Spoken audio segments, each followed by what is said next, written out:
Hi everyone!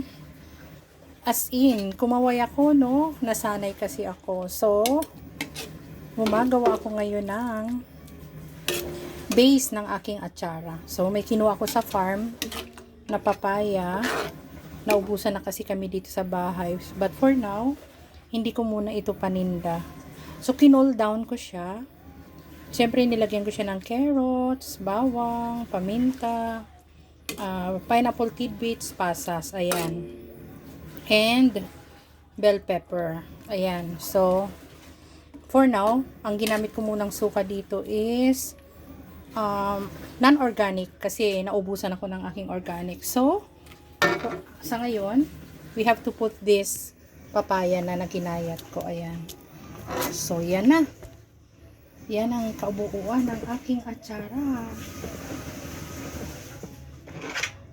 Maraming nag-aabang ng aking panindang atsara, but for now, wala muna akong paninda kasi hindi pa namumunga ang mga papayang tanim ko sa farm. So, pag bibili tayo ng gagawin nating atsara ay very expensive ang papaya sa palengke. So, yan. Haluin na lang ito. And, okay na to. So, yung papaya is ginayat ko siya. Nilamas ko siya sa asin. Then, pinigaan ko siya. Ganyan. Ang aking paggawa ng atsara.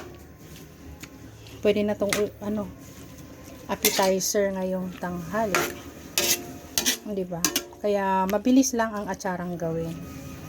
Kung mapansin nyo, maraming raisins kasi I really love raisins sa atsara. So, pag gamitin lang namin dito sa house, pangkain lang dito sa house, ay ganyan ang ginagawa ko, maraming raisins.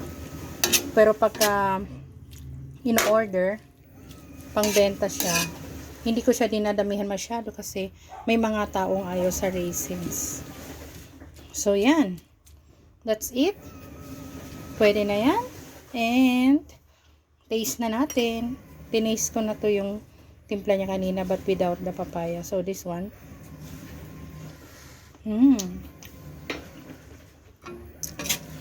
Yummy. Sarap ito. Partner ng liempo or lechon. So kain na po tayo.